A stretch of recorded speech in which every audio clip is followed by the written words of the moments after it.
Inatsartunut qinnersinissamut atatillugu qinnersartunik ataatimiisittinermut siullermut ilulissani Mattias Torkip atuarfik Mattias Torkimi pisumut tikilluaratsi qinneqqusartussat aperinneqarnissamminnut piararput аллартиспаллартинута танеққусаарнеру тоорсимик ингерланissaanik саасерпут тусаққуарпут аама илиссиннут парти тамага миммиккут сиусунерпаами мулутсиник марлуник агинниссамут периарфисеқартассаппут qaangerneqaraangut tullиангерлақ туллианут ингерлаққиттассаагут таамаалиорниккут парти тамармик иммиккут периарфи ассигиммик периарфисинеқарнissaat qulakkiissuarput Partiet tamarmi immikkut ilisaratinnissaminut minutsimik ataatsimik maanna periarfisaqarput makittinerlu malillugu siulliussapput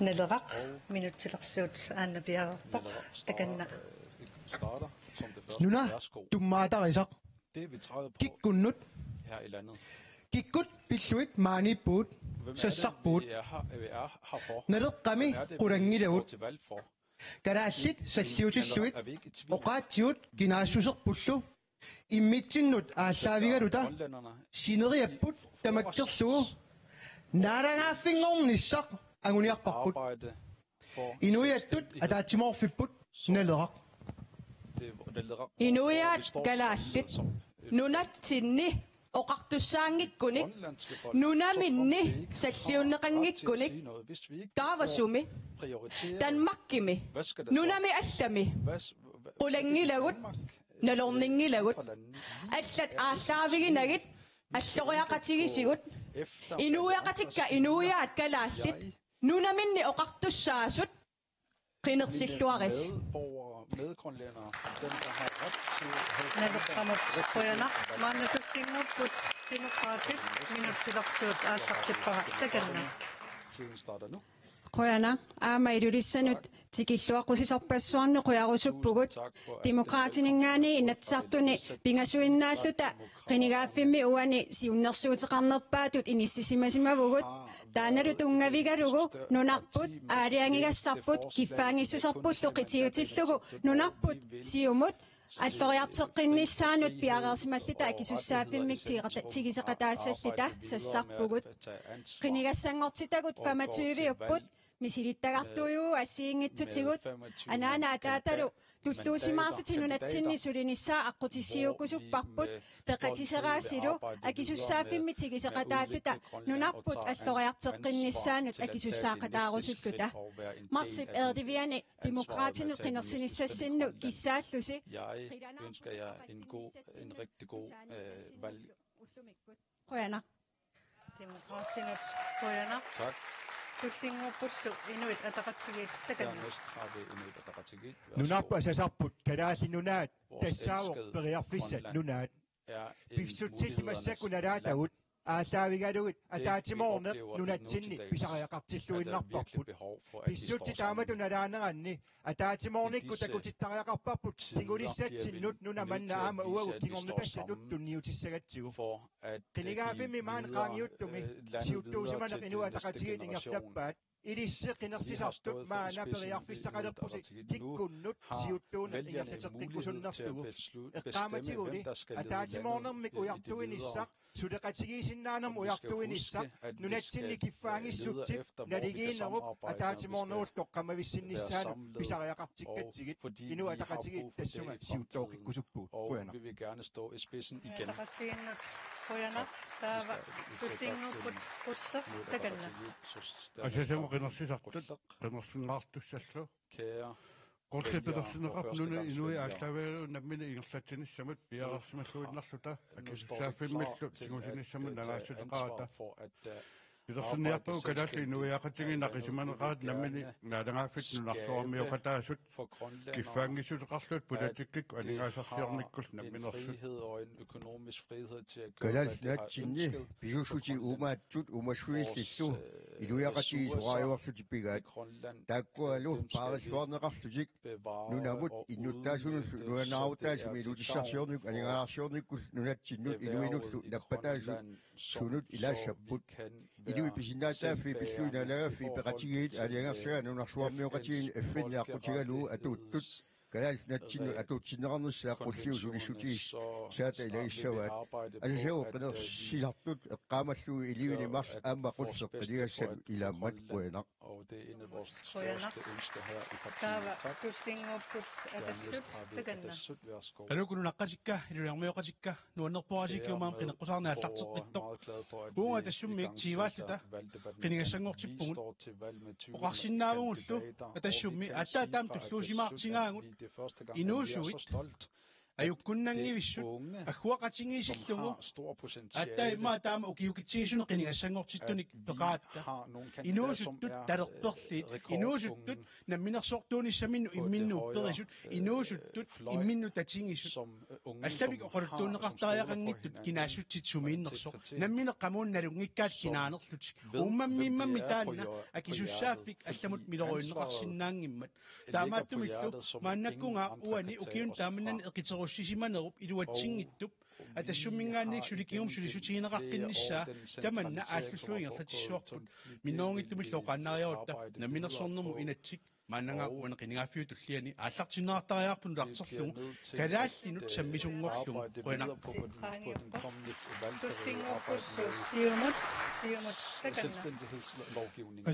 сартут маанниаюттут амалисинерсам малиннаасу сиумумингаанник сит нуақарфиннингаанник иллоқарфиннингаанни пиуккуннарлуиннар politik stor potentiale fra vores parti. Taamaattumik siumumingaannik Derfor skal vi fra Siumut sige der er ingen lyd på mikrofonen. Håber ikke, det bliver et problem. Men nami najuaqartut amma inuk kinalunnit uanset person borger, der er tale om, angusaqarsinna amaattumik tulaqatigit vi skal opnå noget. Vi skal lige få styr på lyden. Du får en ny mikrofon. aqaqaataanertaaqassuunarpuga nipaajuna Du skal starte forfra. Du får 30 sekunder. Værsgo. ajusarnarpoq tamanna kisiatassaallatoonaqa politik tassaannaangila inuit tusaarutaanna allaavialuu qineqqusarneq imaluunniit iluaaqqusaarneq politikkimi amma pigaarutaqartoruissuuvoq aliangiisinnaassuseq amalu ataatsimorussamik suleqateqarsinnaana aliangiiniarnerit pisariallit nunatta siuttuinik pisariartinneqarput siumumi aamma tassunga ajukkunnata ingertaqataassaagut alingaasarsiornerput qaffasartaaqaatigu meeqqaatuarfiat inerisarqittaaqaatigu minnoorngitsumillu utorpalinnersian katersussaatsaanaq aamma nutarterifiiniaraatigu siumumingaannik qineqqusaartillagut inuinaartrissit akornan qinersilluarnissassin kisaateqarpiatsit quyanarlu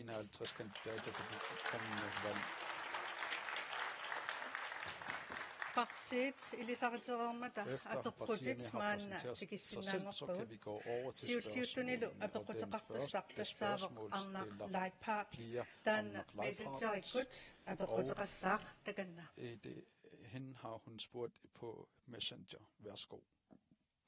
Umman sulluaningaana po unkusissaningaanni siraannak angallan pillungu ilangussaqaraarusquna uunamminarluta ilerpitariaqqatu angalaqqarnerpung nunartukamallungu angallarniarnitsinnilu kitillungu ullutraayuak kinguattoorsimalluta nuummingaanni ilulissaniillu angallarniarnitsinni кингерлуута ассигингиттут аторсимавагут тассами ааппарултамат сулиффеқарпугут ааппара аалисартуувақ аалисарфиунеранилу ангерллареерсиманиссарна аторсуутингисимангалуарпа уан сулиффилни уллут арлалли сулиффиссаралуак аннаасимавакка тассанилу анигаасақарнерпут кипусуунгаатиарсималлун кингуатторнитсин уллун траа Kringaanum saaffingittaqaluarnikka kinguneqartinneqarsinnaasimanngillat iliuseqarfinneqarsinnaanatik aningaasannaasimasuq qarsaatingalun atuartuuteqarpungut atuartuutittalu aam ullut arlallut atuarfissaraluan annaasimava isumaqarpungu tamakkua ajorluinnartu pissutsit isorliunerusunilluni aangallanne aaqqivingeqartariaqarluinnat isumaqarpunga tamakkuam akuurineqarsinnaangillat pilersaarusior neritaama ajortingisut ulluni arlalissuarn kinguartiterisarnerit aqiliinga qatariaqatisumaqartoq det mener jeg man er nødt til at gøre noget ved.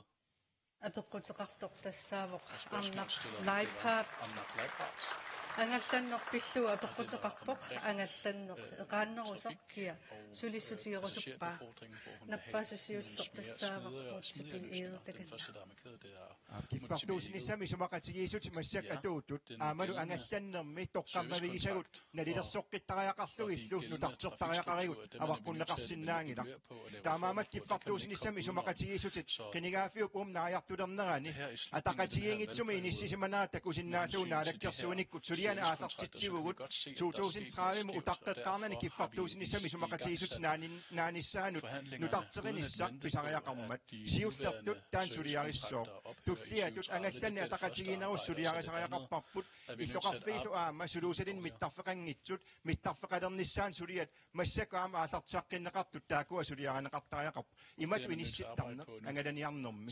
инуппаруйоруиссууна лаапаат at man kommer i samme situation. Hvis man иппассаанингуа укиунута аасартиммат ангалланнерми қитиусумик киффартуусниссами сумақатигистинут аттуумассутеқартут катерсуутиннеқарпу кумуун пеқатигалугит аамалу таакуа оқариартуутигиваат такусиннааварпут ааққиисоқартариақарпоқ оқалоқатаарусуппугут таамаам инуа тақатигинингаани ассагуисаапагут таманут ааққиниарта нунатсиннут туллуарнерусуми som fungerer bedre for vores land.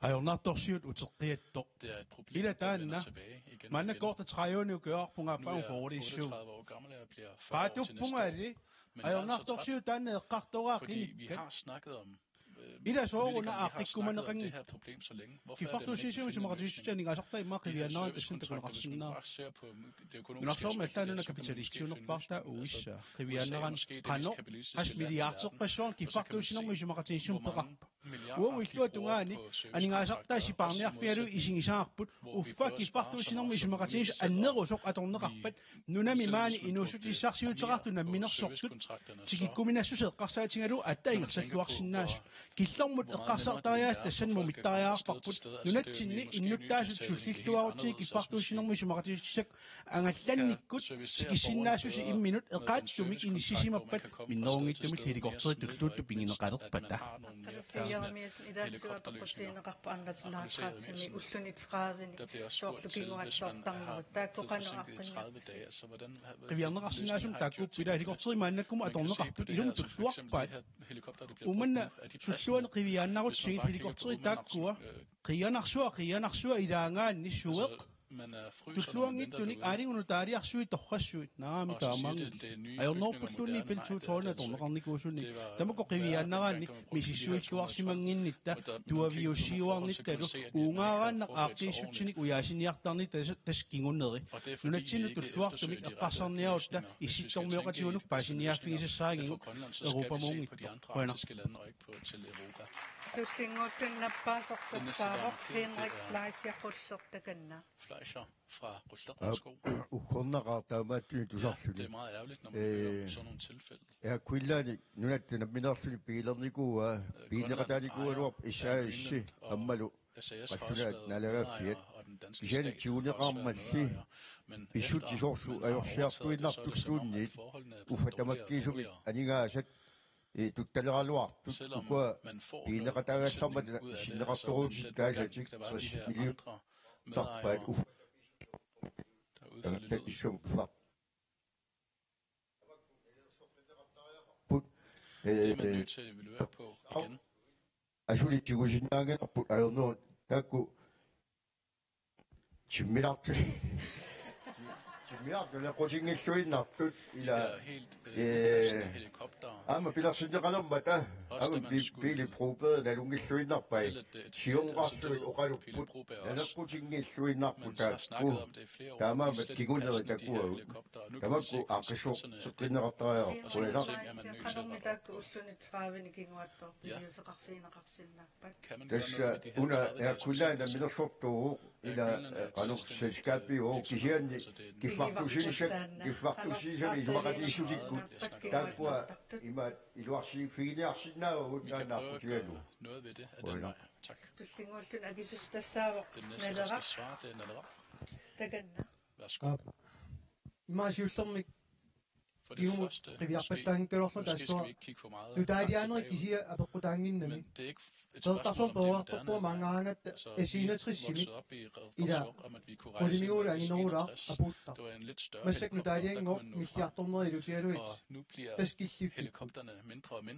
kiffartuusinermi nereruuteqarniguulluga amerlaneri nalungunanngikkalorpaat nutaalian qulimiuulini issittumi nalerquttuni sermernartum timmisinnaasuni nereruuteqarniguuluarpu piumaneqingissa so nuuk mittarfissuartaarpat naamainerugamikku ajunga kisen ineriartorma malinnaaffiinneqarniarpa sineriammi sineria tamakkerlume qarsartariaqaratta illoqarfia taasakkuutaajumit taamam naleqqami neriorsuut unaavo kiffartuusinermi isumaqatigisuni pituttorfiuunnaarlutik anginernik sermernartuk timmisinnaasunik issittumi naleqquttunik qulimiguulin timmisartunik eqqussinissarpi fissangorpo alloriarmu taansiullo tullia suluusalinnu mittarfeeqqat eqqartorneqartuartarput kinguarsarneartarpulli akissaarunneq ilutigaluu soorunami kisen 3-4-5 milliarder kissaqarutta amma kissaqarpuun isorfiunerusut sineriangiittut isorfissallut atukkagut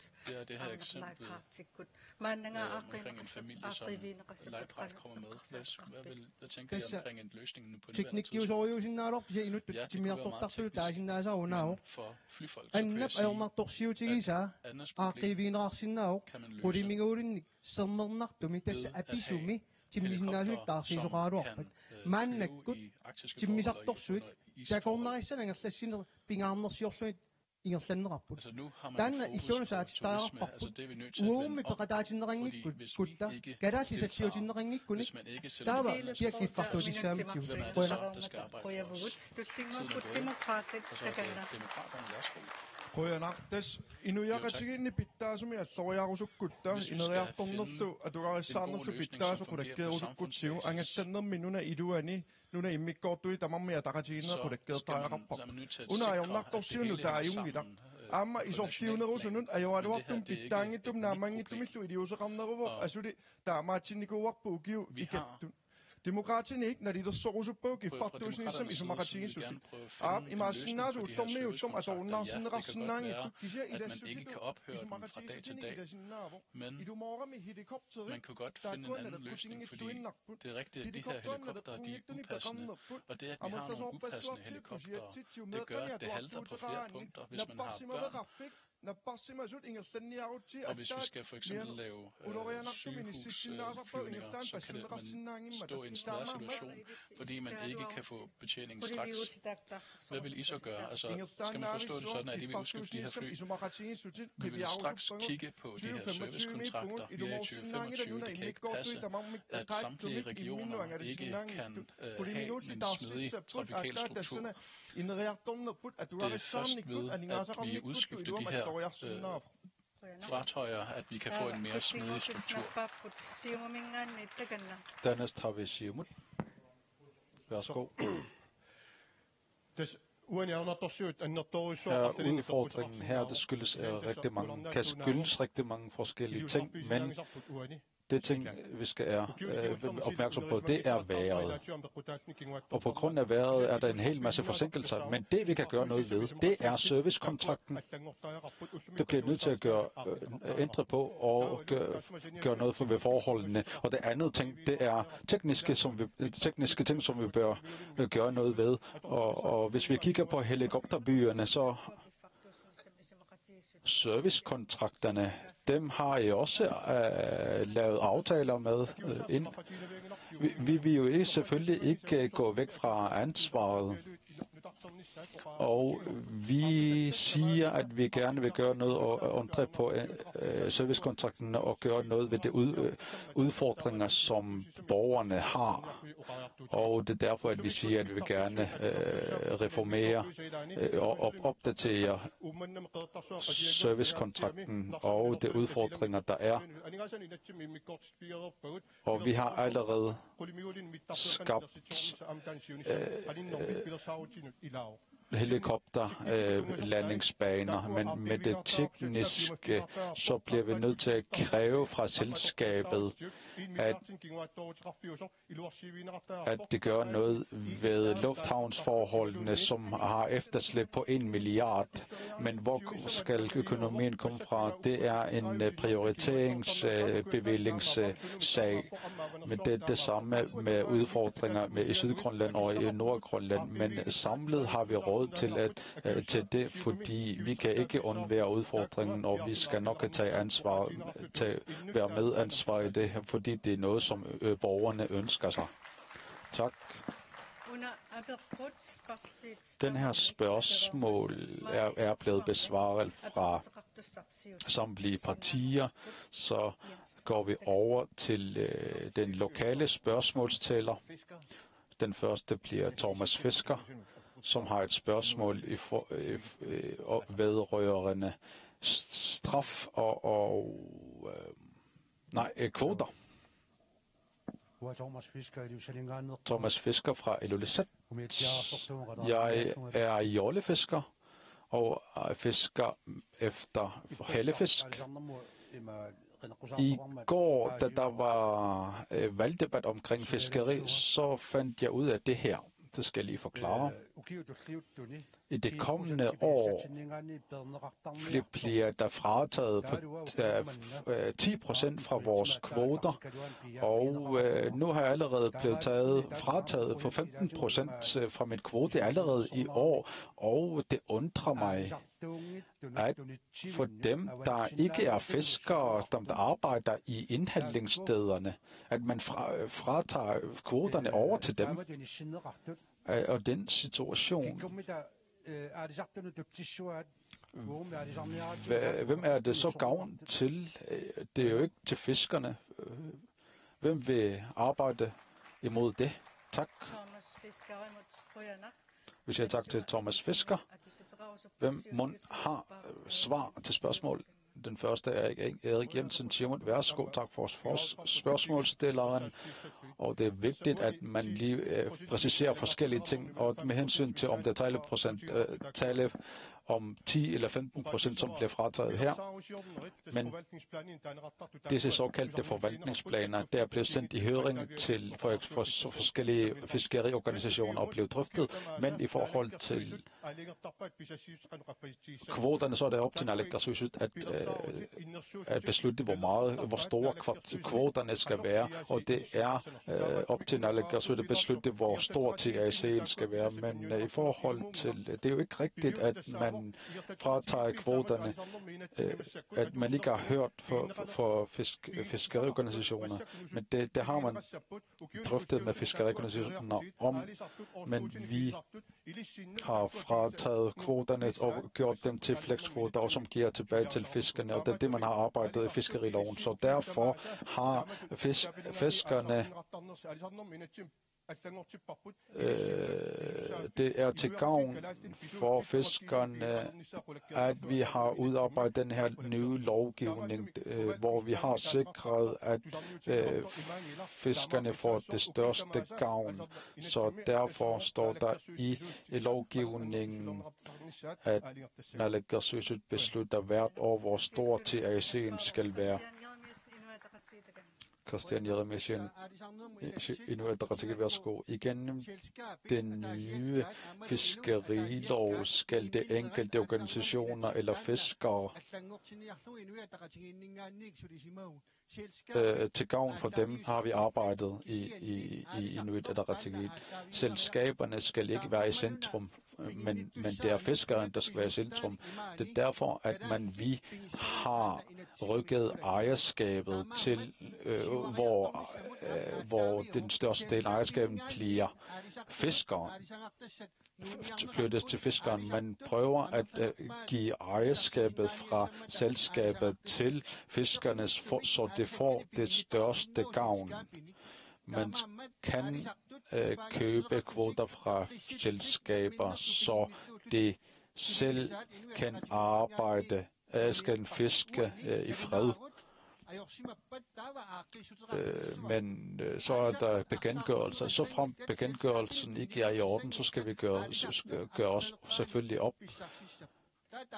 Og på den måde sikrer vi, at fiskerne får størst mulig kvote, og det er det, vi har prøvet at løse i fiskerilovgivningen. Har man givet kvoterne til selskaberne?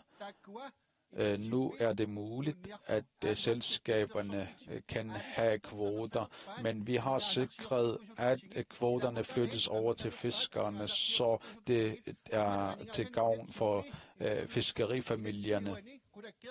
Her i fiskeriloven har vi sikret, at man kan eksportere fisken direkte fra det enkelte fisker. Tak. Jeg siger tak til Christian Jeremiasen. Den næste, Erik Lange. Værsgo. Den nugældende fiskeriloven er baseret på Fiskerikommissionens betænkning, så man kan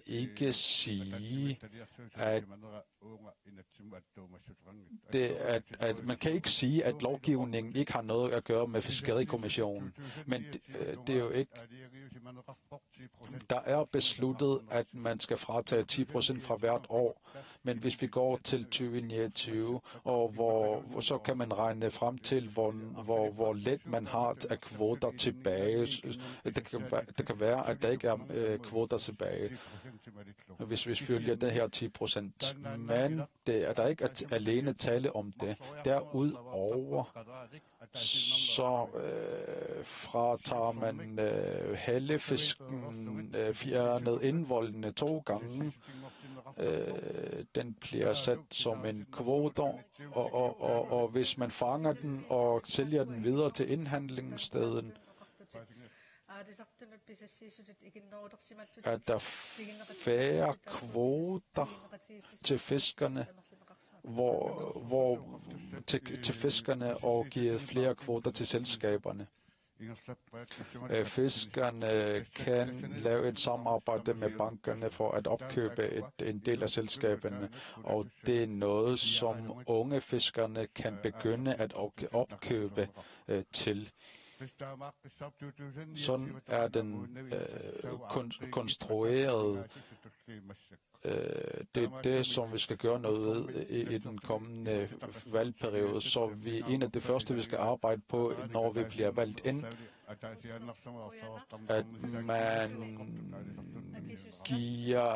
at man tager indvoldene fra hellefisken og sælger den direkte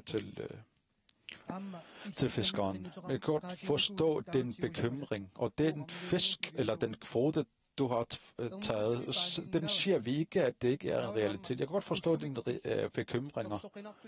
Og den situation, som er bekymrende i dag, der kan godt forstå, at nogen siger, at det er uklart. Men den uklare ting der i det her sammenhæng er, at man ikke præsenterer forskellen med den nye, eller det ting, der skal ændres i den nye fiskerilov.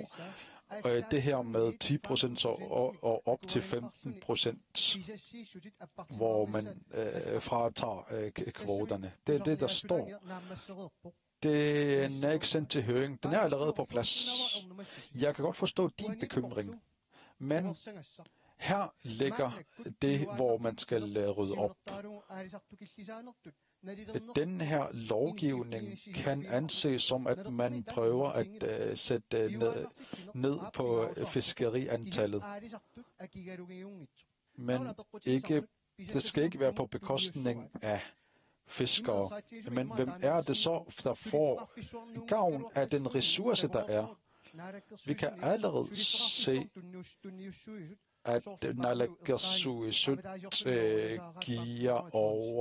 giver kvoter til selskaberne. Men hertil er det vigtigt at påminde, at en af de ting, som vi skal arbejde med fra Naleraqs side, der er selvfølgelig nogle gode ting ved den nye fiskerilov, men der er også nogle negative indvirkninger. Fordi hvis der ikke er nok kvoter til dig, og fiskerne ikke kan leve af den kvote, så hvad skal man så gøre? Og alene, at man ikke kan gå tilbage til det gamle system, det er uacceptabelt. Det næste bliver demokraterne Niels Frederik. Værsgo. Tak for spørgsmålet, Thomas. Meget vigtigt spørgsmål. Det er jo rigtigt nok i den nye lovgivning, realisering af dette, så dem, der gerne, fiskerne, dem, der gerne går over til EUK, dem får ikke nok kvoter. Men dem, der skal være en handlingsplan fra 2025 til 29, og der står, at der skal være et nedgang i kvoterne. Og det er det, vi skal eliminere, fordi lovgivningen skal jo være til gavn for fiskeren, og det er noget, som nationen lever af. Og kvoterne må være nok for den enkelte fisker. Før har man lovet fiskerne kvoter, men at man giver dem en kvote, som ikke er langt fra nok, så det er ikke i orden. Og vi skal sikre gode rammer for at skabe en ordentlig udvikling. Og omkring 90% af indtjeningerne kommer fra fiskeriet, som jeg er meget glad for, at partierne siger, at man vil arbejde videre med fiskerilovgivningen, og vi har ikke råd til at kunne vente. Vi vil gerne forhøje TAC. Nej, vi vil gerne ikke forhøje TAC, men den, der blev lovet det sidste 5 år, at man vil arbejde på, at man tager gennemsnit af de sidste 3 års fangster. Men realiteten er, at det ikke får nok kvoter. Der skal være en ordentlig grundlag. Så hvis vi ikke gør det, så kan vi ikke bruge det her i OK-fiskeriet. Tak for den klare spørgsmål. Udarbejdelsen af fiskeriloven havde man sagt nogle gode retorik fra naalakkersuisut, men så går man efter det sidste 5 års bedste fangstår, og ud fra det, så får man 3 år i gennemsnittet. Men den her kvote uddelegeringssystemet, den har man ikke forklaret godt nok ud fra. Man skal gå på TAC.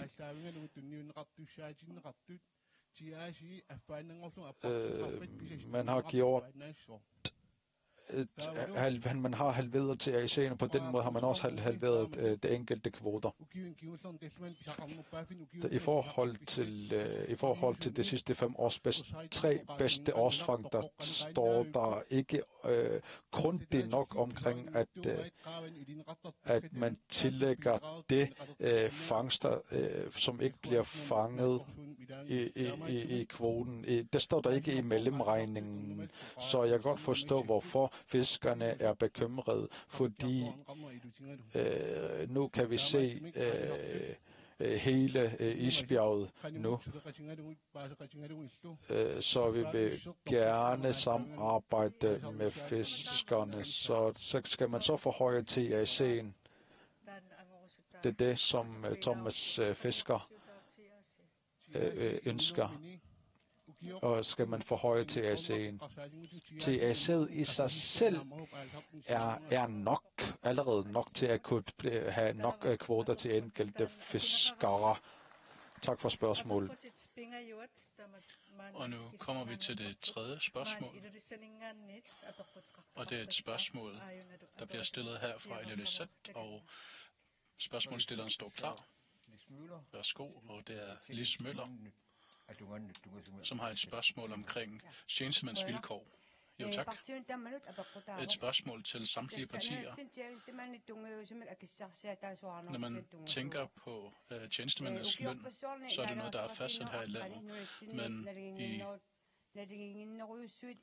rigsfællesskabets ånd, så har der været historisk været en meget stor ulighed, hvor der er en kæmpe forskel mellem den danske og den grønlandske forhold for tjenestemænd, og det kender vi vist godt alle sammen. Siden 2018 har man ville hæve lønforholdene for tjenestemænd, også for deres pensioner. Men i Danmark så bliver der reguleret 2 gange om året, og der kan man så allerede se, at der er en årsagen til, hvorfor der er så stor forskel. Et spørgsmål til alle partier. Hvilke partier vil opnå, at der ikke bliver forskel på tjenestemænds vilkår, således at der bliver lige vilkår? Tak. Et meget tydeligt spørgsmål, og det handler om tjenestemænds lønninger. Hvem vil gerne svare på det? Jeg har set den første markeret, det er fra Siumut. Erik Jensen, værsgo. Tak til spørgsmålsstilleren. Det er et meget vigtigt spørgsmål, og det er meget vigtigt at understrege, at der i rigtig mange år har været ulighed. Det må være nok med det. Derfor har vi i Naalakkersuisut arbejdet for, at den danske finansminister har jeg rettet henvendelse til i november, og jeg har holdt møde med vedkommende i januar, og der har vi så prøvet at sikre, at der bliver taget et lovforslag op i år, således at det næste bliver, at der man udligner forholdene for folk, der er under statslig ansættelse.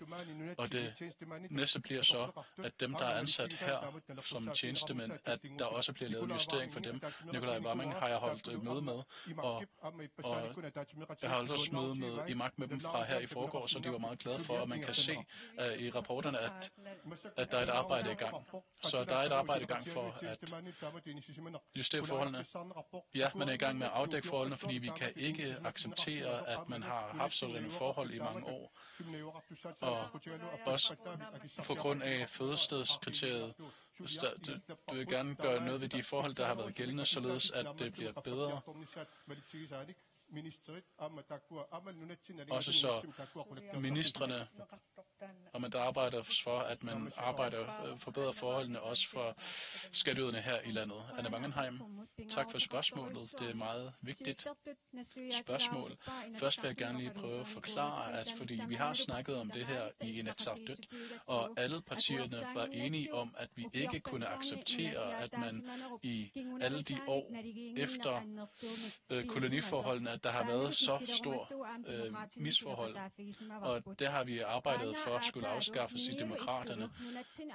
Mormor og morfar og far og mor, dem skal vi alle sammen være lige med, men desværre kan vi i dag se, at der er mange, der flytter til Danmark på grund af i deres alderdom, også fordi de er bekymrede for sundhedsforholdene her i landet.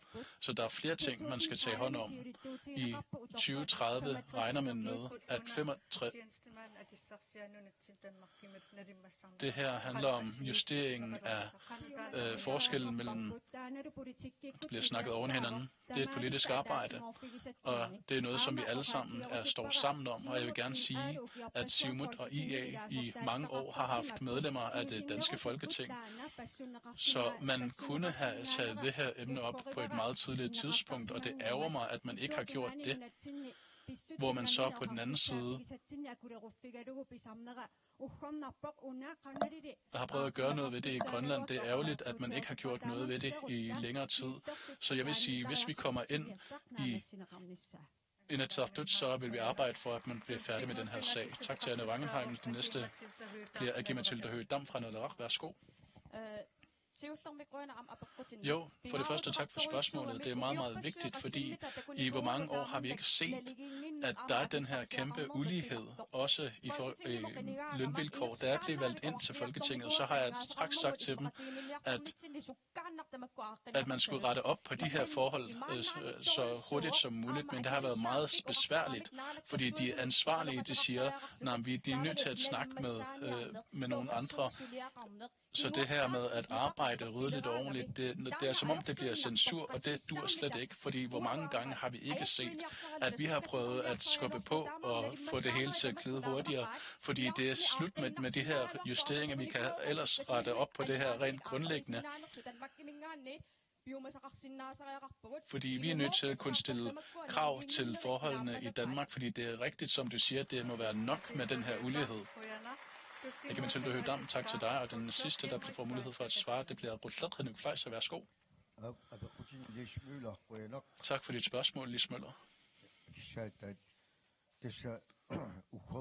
Det er meget ærgerligt, at efter 1953, hvor vi på papir blev danskere, men hvor vi stadig oplevede koloniale forhold på forskellige fronter. Altså, vi arbejder på et statsdannelse, men indtil vi opnår statsdannelse, så vil vi gøre op med de her koloniale forhold, som stadig er gældende.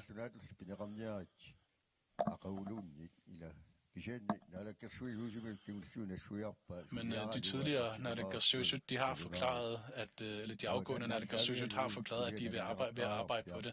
Så vi kan godt se, at vi er nødt til at fortsætte det gode arbejde.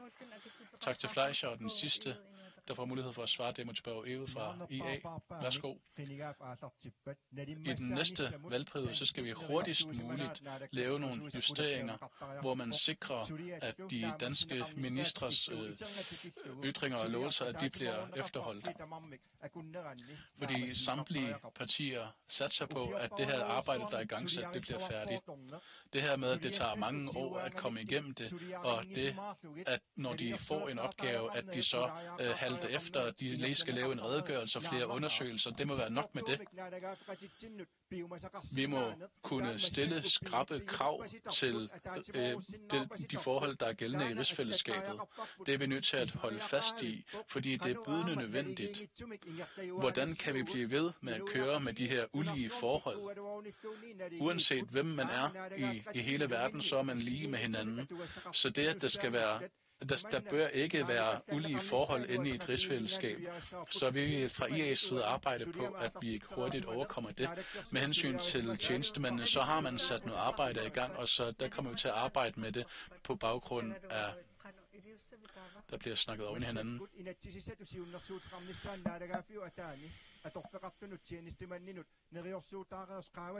Det, der er blevet lovet tjenestemændene, og det, der er gældende for alle tjenestemænd, det skal vi blive færdige med hurtigst muligt, fordi det er noget, som partierne allerede står sammen om. Der bliver ikke givet mulighed til tolkene for at høre, hvad det bliver sagt.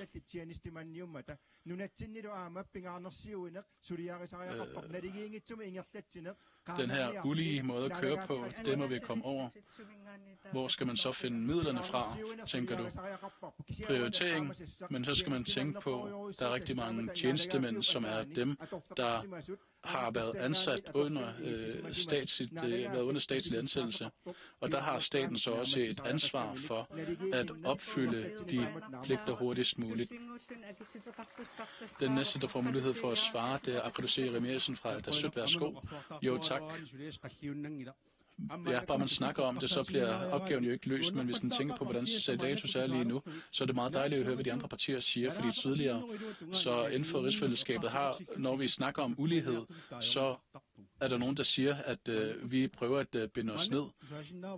Men nu kan vi godt se, at når man snakker om, at der skal være mere lige forhold i rigsfællesskabet, og det ved vi godt, og fordi det har vi snakket om allerede siden sidste valgperiode.